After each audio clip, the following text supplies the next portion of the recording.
ආයුබෝවන් මේ වීඩියෝවෙන් අද මම ඔයාට කියන්න යන්නේ සීගිරිය ගැන ඔයා නොදන්න තවත් සුවිශේෂී කාරණා කිහිපයක් ගැනයි. මම ඔයාට යෝජනා කරනවා මේ වීඩියෝව බලන්න කලින් සීගිරිය පිළිබඳව මා මීට පෙර ඉදිරිපත් කර ඇති පළමු කොටසේ වීඩියෝව ඔයා බලලා නැත්නම් මුලින්ම ඒක නරඹලා මෙම දෙවන කොටස බලන එක වඩා වැදගත් බව. ඉහතින් මම ඒ වීඩියෝවේ කාඩ් එක උඩින් දාලා තියෙන්නේ. ඒ වගේම ඩිස්ක්‍රිප්ෂන් එකෙත් මම ඒ වීඩියෝවේ අදාළ ලින්ක් එක දාලා ඇති. හොඳයි. දැන් අපි කතා කරමු මොනවද මේ ඔයා නොදන්න සීගිරියේ අනෙකුත් වගතුග කියලා. ලෝක උරුමයක් ලෙස සීගිරිය අගය කිරීමේදී ඒ පිළිබඳව විවිධාකාර වූ කෝණයන්ගෙන් අපිට කතා කරන්න පුළුවන්. වර්තමානයේ වන විට ශ්‍රී ලංකාවේ ජාතික උරුමයක්ව පැවති සීගිරිය මේ වන විට ලෝක උරුමයක් වුණේ ඇයි කියලා විමසලා බැලුවොත් අපිට සිදුවෙනවා මොකක්ද මේ ලෝක උරුමයට දිය හැකි නිර්වචනය කියලා හොයන්න. යම් රටක හෝ යම් මහද්වීපයකට හෝ පමණක් සීමා නොවි පොදුවේ සමස්ත ලෝකවාසීන්ටම අයිතියක් තියෙන බව පෙන්වා දීමයි ලෝක උරුමයට දිය හැකි සරල නිර්වචනය. අපේ රටේ ප්‍රෞಢත්වය ස්වෛරීත්වය වැනි කාරණා ඉතා මැනවින් සනාත වන ශ්‍රී ලංකාවේ විසූ සුජාත හෙළයින්ගේ උරුමයක් වූ මේ සීගිරිය ලෝක උරුමයක් කළේ කවුරුන්ද විසින් කියන කාරණාව ඔයා වැඩිදුරටත් සෙවිය යුතු කාරණාවක් බව මම ඔයාට මතක් කරනවා. දැන් අපි බලමු සීගිරිය ගැන කාශ්‍යප යුගයට පෙර හෝ පසු කාරණා පිළිබඳව ඇති අප්‍රකට මූලාශ්‍ර තොරතුරු මොනවද කියලා.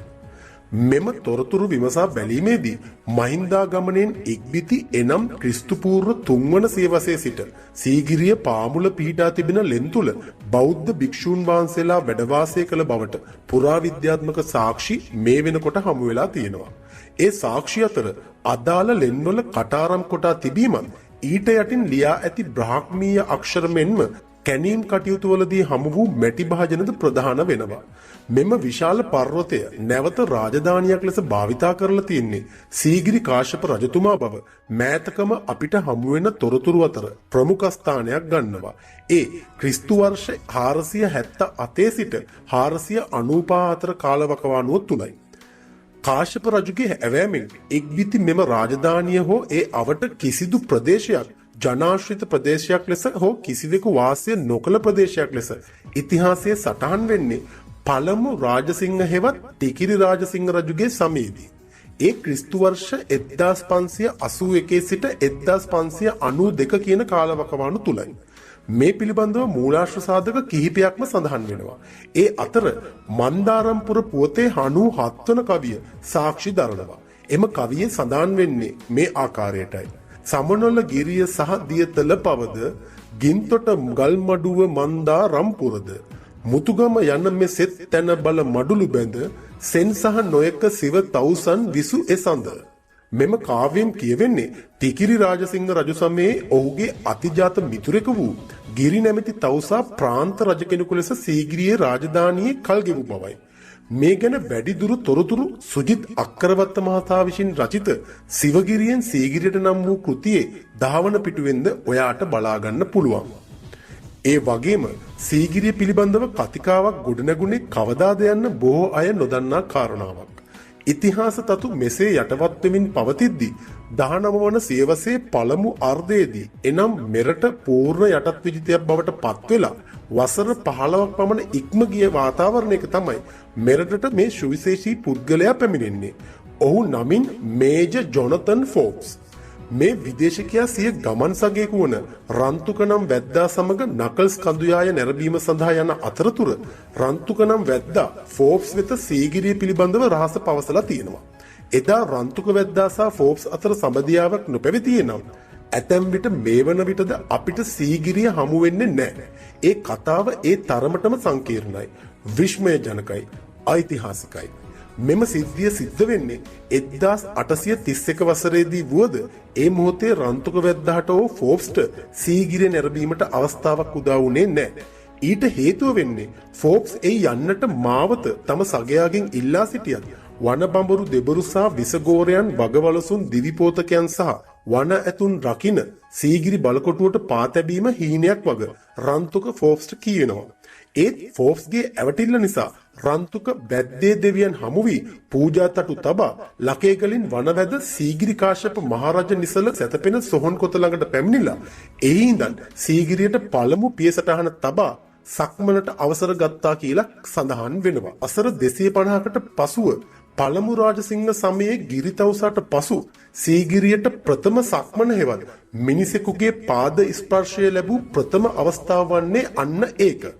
නමුත් 1831 වසරේදී ක්‍රියාත්මක කළ ෆෝබ්ස්ගේ ඒ තැත වර්ධිනවා.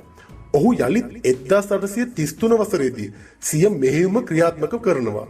ඒ කෙසේද යන්න සහ ඒ පසුබිම මූලාශ්‍රවල මේහකාරින් සටහන් වෙලා තියෙනවා. පළමු පියවර වැරදුනේ. දෙබර බඹර සේනා අවදි වී සීගිරි පර්වත කලාභවන අසලටවත් ෆෝබ්ස්ට යන්නට නොදුන්නේය. සෙම්පෙති ෆෝබ්ස් යලි හැරුණෝය. ඒත් රාජකීය එංගලන්ත හමුදාවේ රණශූර පදවිලාභ කෘතහස්ත මේ එඩිතර සෙම්පති පසුබට නොවීය. ෆෝබ්ස් යලි මහනුවර නෑවිත් ලකේගලින් දඹුළු වනයට ඇතුළු වෙලා එතැන් සිට සීගිරි වනපෙතට ඇතුළු වුණා කියලයි මේ මූලාශ්‍රවල සඳහන් වෙන්නේ. මම මේ සටහන උපුටාගන්නේ සිවගිරියෙන් සීගිරිය ග්‍රන්ථයේ 11 වෙනි පිටුවෙන්. එම පිටුවේ වැඩිදුරටත් මේ ග්‍රන්ථකතුවරයා මේ ආකාරයට සඳහන් කරනවා. තමන්ගේ නොවන ඒත් ඓතිහාසික වටිනාකමකින් යුත් මේ මහා විශ්මිත නිර්මාණය සොයාපාදා ගැනීමට වෙරදැරු ප්‍රථම විදේශිකයාගේ අප්‍රහිත ධෛර්යයයි මේ. එදා වනබමුරුන්ගේ සහ දෙබරුන්ගේ ග්‍රහණයට මැදි වූ මේ විදේශිකයා 1833 දී එම ව්‍යසනයට ගොදුරු නොවුනාද යන්න දැන් පාඨකයා තුළ කුකුසක් ඇතිවනවා නොඅනුමානයි. කතුවරයා ඒ පිළිබඳව මේ ආකාරයෙන් තමයි සටහන් කරන්නේ. දින මාස ගණන් ගෙවි ගියේය. වන බඹරු දෙබරුද්ද විස සර්පයෝද මිතුරු වූහ. වගවලස්සුද ඔහේ සිටියෝය. විටක මුව මී ගෝනෙක් ෆෝබ්ස්ගේ කුසගිනි නිව්වේය. එම පිටුවේම අවසානයේදී මේ ආකාරයෙන්ුත් සටහන් වෙනවා. මෙසේ පැමිණි මේ විදේශිකයා කුමන හේතුවක් මත හෝ සිය උත්සාහය අත් නොහරමින් තව තවත් මේ මහා විශ්වකර්ම නිර්මාණය තුළට කිමිදෙන්නට විය.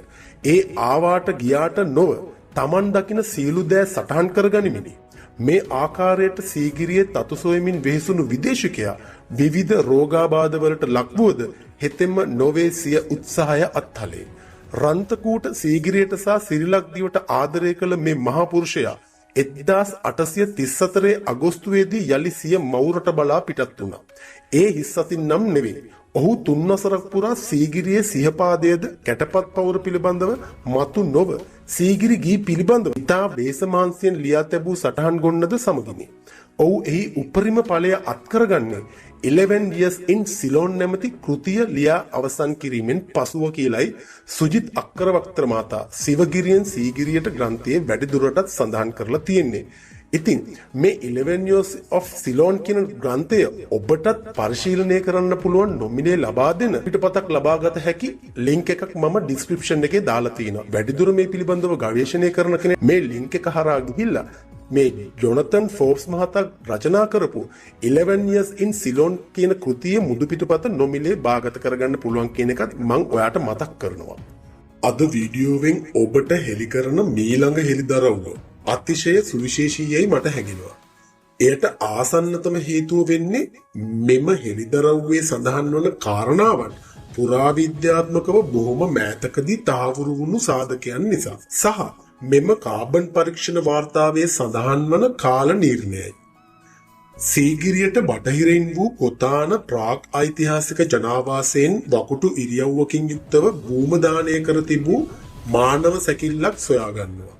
මෙම මානව ඇටසැකිල්ල කාබන් 14 කාල නිර්ණයට අනුව අදින් වසර 6000කට එනම් ක්‍රිස්තු පූර්ව 3913 3727 දක්වා කාල නිර්ණය කර තිනවා. පොතාන ගුහාව මෙරට මධ්‍ය ශිලා මානවයාගේ වියලි කලාපීය ජීවන රටාව පිළිබඳව අධ්‍යයනය සඳහා සුදුසුම ස්ථානයක් විදිහටත් හඳුන්වනවා. මේ තුලින් අසුර හෙළයින්ගේ අභිමානයද මොනවට කියාපාන බවයි මගේ අදහස. මම එහෙම කියන්නේ මෙන්න මේ හේතුව නිසා.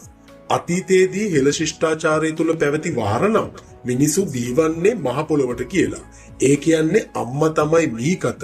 අම්මාගේ කුසේ ඉන්නකොට වකුටු වෙලා ඉන්න විදියටම මිනිස්සෙක් මිය ගියාට පසු ආපහු පොළොව ගැබටම බාර දෙනවා. හිටපු විදියටම වකුඩු කරලා.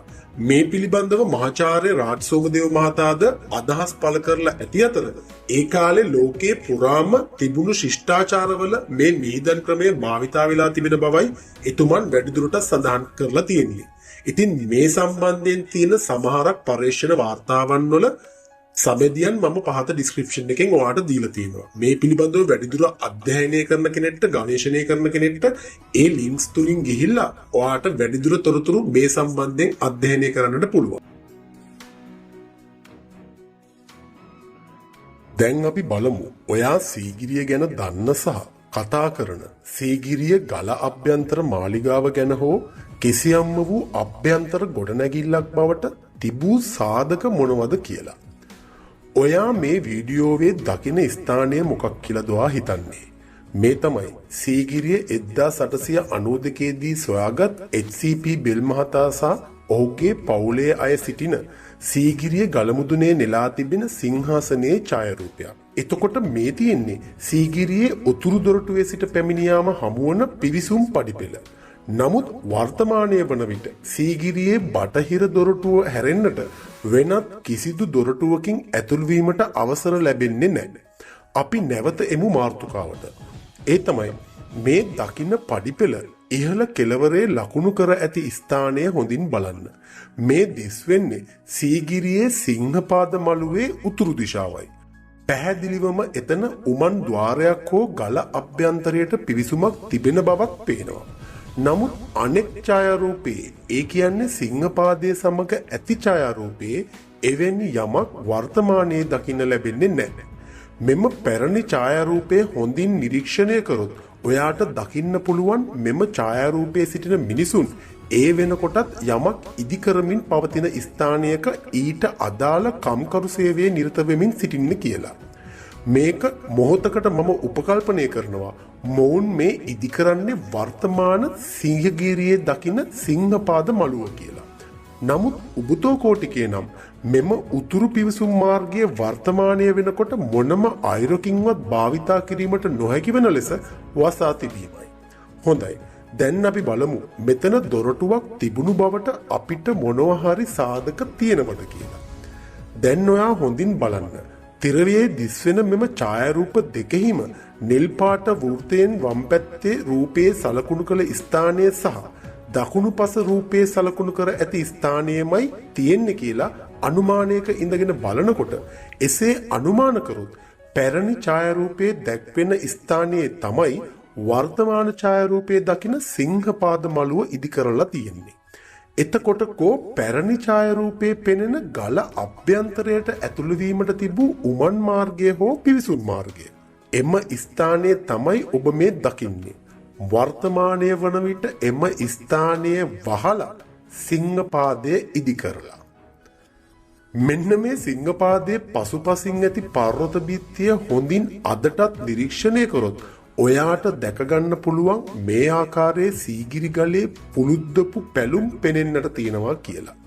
නමුත් මෙම පිළිද්දුම් මොන කාලයකට අයිතිද යන්න පැවසීමට මා සතුව ප්‍රමාණවත් තරම් සාක්ෂි නොමැති වුණත් මගේ නිරීක්ෂණයන්ගේ හා ගවේෂණයන්ට අනුව මෙම ඡායාරූප දෙක බැලුවත් සිතන්නට තියෙන්නේ මෙම ප්‍රතිසංස්කරණය බෙල් මහතාගේ කාලයේ සිදු වූ බවක්. අවසාන වශයෙන් නැවත නැවතත් මට ඔයාගෙන් අහන්න වෙන්නේ ඔයා මොනවද සීගිරිය ගැන දන්නේ කියලා විතරයි. තවත් සීගිරි රහස් කිහිපයක් සමගින් හමු වෙන තෙක් ඔබ සියලු දෙනාටම ජය ශ්‍රී.